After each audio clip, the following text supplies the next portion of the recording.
கர்த்தருடைய பரிசுத்தமான நாம மகிமைப்படுவதாக.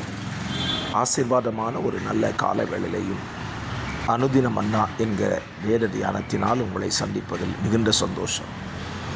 கிருபையாய் கர்த்தர் தந்த நாளுக்காக கர்த்தரை துதிப்போம். இந்த நாள் மே மாதம் 26ஆம் தேதி திங்கட்கிழமை காலவேளை. இந்த காலையின் தியானத்திற்கான அதிகாரம் எண்ணாகம் 34. இந்த அதிகாரத்தில் 29 வசனங்கள் உள்ளன. 2 பகுதிகள் இந்த அதிகாரத்தில் இருக்கிறது. ஒன்று, இஸ்ரவேல் புத்திரர்கள் சுதந்தரித்து கொள்ள வேண்டிய தேசத்தின் எல்லைகளை குறித்து கர்த்தர் பேசுகிறார். இரண்டாவது, தேசத்தை பங்கிட்டு கொள்ளக்கூடிய தலைவர்களை குறித்தும் இந்த அதிகாரத்தில் பேசுகிறார். இதுதான் இந்த அதிகாரத்தின் சுருக்கம். இந்த அதிகாரத்திலிருந்து நாம் என்ன கற்றுக்கொள்ளுகிறோம் என்றால், தேவன் நமக்கென்று சுதந்தரித்து கொள்ளக்கூடிய தேசத்தை நாம் சுதந்தரித்து கொள்ள வேண்டும் என்பது தெளிவாகிறது. ஆண்டவர் கானான் தேசத்தை வாக்குத்தத்த பூமியாய் கொடுப்பேன் என்று சொல்லிவிட்டார். ஆனால் அதை சுதந்தரிக்க வேண்டிய பொறுப்பை இஸ்ரவேல் ஜனங்களுடைய கரத்தில் கொடுக்கிறார். அது பாலும் தேனும் ஓடுகிற தேசம்தான், ஆசீர்வாதமான தேசத்தான், வானத்தின் மழை தண்ணீரை குடிக்கிற தேசம்தான்.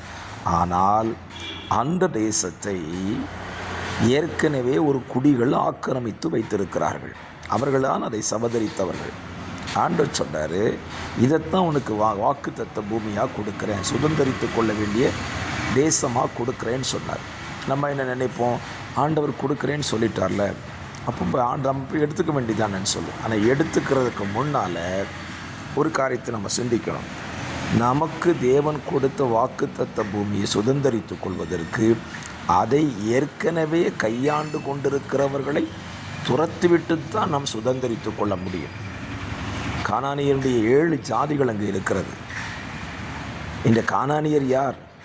நோவாவின் சந்ததியில் வந்தவர்கள், காமின் சந்ததிகள் தானே. அவர்கள்தான் இந்த கானான் தேசத்தை செப்பனிட்டு உருவாக்கி வடிவமைத்து வைத்திருக்கிறார்கள். ஆனால் அந்த தேசம் இஸ்ரவேல் ஜனங்களுக்கு வாக்குத்தத்த பூமியாய் கொடுக்கப்பட்ட தேசம். ஆபிரகாம் நடந்து தெரிந்த தேசம் அது. அதை சபிக்கப்பட்ட சந்ததி என்ன செய்திருக்கிறது? செம்மைப்படுத்தி சுத்திகரித்து வைத்திருக்கிறார்கள். இப்போ கர்த்தர் சொல்கிறாரு, இதை நீ சுதந்தரித்து கொள் என்று சொல்லுகிறார். அருமையான கர்த்தருடைய பிள்ளைகளே, தேவன் நமக்கு சிலுவையில் ஏராளமான ஆசீர்வாதங்களை சம்பாதித்து வைத்து விட்டார். அதை சுதந்தரிக்க வேண்டிய பொறுப்பு நம்ம கையில் இருக்கிறது. அதை சுதந்தரிக்க விடாமல் அந்த தேசத்தை இப்போ யாரும் தடுக்க முடியாது. ஏனென்றால் அது தேவனால் ஆயத்தம் பண்ணப்பட்டு விட்டது. ஆனால் அந்த தேசத்தை நாம் சுதந்தரித்து கொள்ளக்கூடாதபடி சத்ரு நம்ம என்ன செய்யலாம்? தடை செய்யலாம்.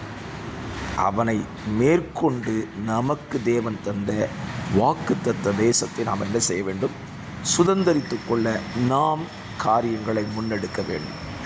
அப்படி முன்னெடுக்கும்போது கர்த்தர் காரியங்களை வாய்க்க பண்ணி நமக்கு ஜெயத்தை, வாக்குத்தத்த பூமியை தந்து நம்மை என்ன செய்வார்?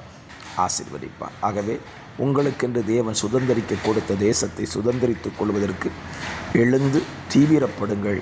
கர்த்தர் உங்கள் கையில் தேசத்தை தருவார்.